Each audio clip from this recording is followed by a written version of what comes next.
ना पूछ मेरी मंजिल कहाँ है, अभी तो सफ़र का इरादा किया है, ना हारूंगा हौसला उम्र भर, ये मैंने किसी से नहीं अपने आप से वादा किया है। जय हिंद साथियों, नमस्कार। कैसे हो? आई होप आप मस्त होगी। आपकी प्रिपरेशन बहुत ही शानदार चल रही होगी। दोस्तों, कल की क्लास में हमने बात किया था राजस्थान की स्थापत्य कला। तो स्थापत्य कला का शाब्दिक अर्थ क्या है, और उसके बाद में हम देगा छत्रिया। तो दोस्तों, सबसे पहले हम पिछली क्लास का अध्ययन उसका रिवीजन कर लेते हैं, बाद में फिर आज के क्लास को आगे बढ़ाएंगे। तो सबसे पहले हम देखते हैं स्थापत्य कला किसे कहते हैं। तो मंदिर, महल, हवेलियां, छतरिया आदि का निर्माण करना ही क्या कहलाता है? स्थापत्य कला कहलाता है। दोस्तों, स्थापत्य कला के अंदर हम देखें कि भारत में स्थापत्य कला का श्रवण काल किसको कहते हैं। तो भारत में स्थापत्य कला का श्रवण काल कहते हैं सांझा के काल को कहते हैं। और राजस्थान में स्थापत्य कला का जो श्रवण काल है वो महाराणा कुंभा के काल को कहते हैं। दोस्तों, किसके काल को? महाराणा कुंभा के काल को कहते हैं। फिर हमने देखा राजस्थान में जो प्रमुख जो छत्री है उसके बारे में अध्ययन किया। तो सबसे पहले हमने देखा कि एक खंबे की छतरी है जो कि अपने मंडोर जोधपुर के अंदर स्थित है। एक खंबे की छतरी मंडोर जोधपुर में स्थित है। उसके बाद में हमने देखा 8 खंबे की छतरी। दोस्तों, 8 खंबे की राजस्थान में 3 छतरी है। तो सबसे पहले देखते हैं कि हम जो महाराणा सांगा की छतरी है वह कहाँ पर स्थित है। महाराणा सांगा की छतरी है मांडर भीलवाड़ा में है। और उसके बाद में हमने देखा था जो महाराणा प्रताप उसकी छतरी कहाँ पर, तो महाराणा प्रताप की छतरी बारडोली उदयपुर में। उसके बाद में हमने देखा मिसर जी की छतरी। तो मिसर जी की छतरी है वह सरिस्का अलवर के अंदर स्थित है। कहाँ पे? सरिस्का अलवर के। उसके बाद में हमने देखा 32 खंभों की छतरी। 32 खंभों की राजस्थान में 2 छतरी हमने देखी थी। एक तो जगन्नाथ कचवा की छतरी जो कि अपने मांडरगढ़ भीलवाड़ा के अंदर स्थित है। उसके अलावा हमने देखा न्याय की छतरी जो कि अपने सवाई माधोपुर रणथंभौर में स्थित है। उसके बाद में हमने देखा 80 खंभों की छतरी। 80 खंभों की मूसी रानी की छतरी दोस्तों कहाँ पे? अलवर जिले के अंदर स्थित है। फिर हमने देखा 84 खंभों की छतरी। 84 खंभों की छतरी है देवदाबाई की छतरी। कहाँ पर स्थित है? बूंदी के अंदर स्थित है 84 खंभों की छतरी। फिर हमने देखा नटनी की छतरी। नटनी की छतरी जालौर में है। कल की क्लास का हमने रिवीजन कर लिया। दोस्तों, आज क्लास को हम आगे बढ़ाते हुए राजस्थान की स्थापत्य कला के अंदर बावड़ियों के बारे में अध्ययन करेंगे। तो सबसे पहले हमें यह पता होना चाहिए कि बावड़िया कहते किसे कहते हैं। तो पानी एकत्रित करने का, यानी जो जल होता है उसको एकत्रित करने का ऐसा स्रोत होता है जिसको पैंदे तक पहुंचने के लिए हमें किसकी आवश्यकता होती है? सीढ़ियों की आवश्यकता होती है। उसे क्या कहते हैं? बावड़िया कहते हैं। जैसे कि देखते हैं हम, पानी एकत्रित करने का ऐसा स्रोत है जिसमें पैंदे तक पहुंचने के लिए किसकी आवश्यकता होती है? सीढ़ियों की आवश्यकता होती है। पैंदे तक पहुंचने के लिए सीढ़ियों की आवश्यकता होती है, उसे हम बावड़िया कहते हैं। तो बावड़ियों का शहर किसे है? तो राजस्थान में बावड़ियों का शहर है दोस्तों, वह कहते हैं अपने बीकानेर डिस्ट्रिक्ट को कहते हैं। किसको? बीकानेर डिस्ट्रिक्ट को राजस्थान में बावड़ियों का शहर कहते हैं। और हम प्रमुख बावड़ियों के बारे में अब अध्ययन कर लेते हैं। दोस्तों, हमने बावड़ियों के बारे में देख लिया, उसके हम देखते हैं प्रमुख बावड़िया। तो सबसे प्रमुख बावड़ी देखते हैं हम चांद बावड़ी। कहाँ पे स्थित है? आबानेरी दौसा में। कहाँ पे स्थित है? आबानेरी दौसा के अंदर स्थित है।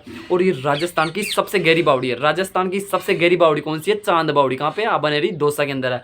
और दोस्तों, इसका निर्माण किसने करवाया था? चांद ने करवाया था दोस्तों। और सबसे गहरी बावड़ी होने के कारण, और इसमें जो सीढ़ियाँ बनी हुई है दोस्तों, वो 3500 सीढ़ियाँ बनी हुई। कितनी? 3500 सीढ़ियाँ बनी हुई है चांद बावड़ी आबानेरी दौसा के में अंदर। दोस्तों, अब इसको देखते हैं उपनाम क्या क्या है। तो इसको कहते हैं तारा बावड़ी, तारा बावड़ी कहते हैं, तिस्मिल्ला बावड़ी कहते हैं, भूल भुलैया बावड़ी आदि उपनामों से भी जाना जाता है।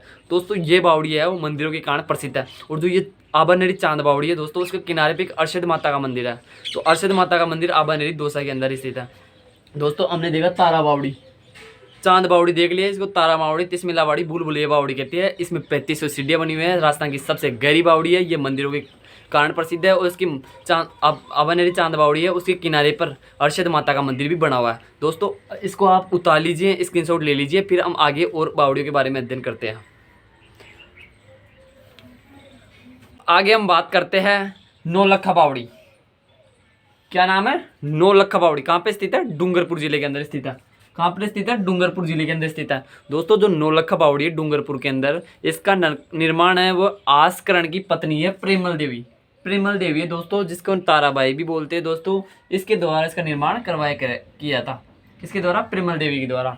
नौलखा बावड़ी डूंगरपुर के अंदर स्थित है। और इसका जो निर्माण है वह आसकरण की पत्नी प्रेमल देवी या ताराबाई के द्वारा करवाया गया था दोस्तों।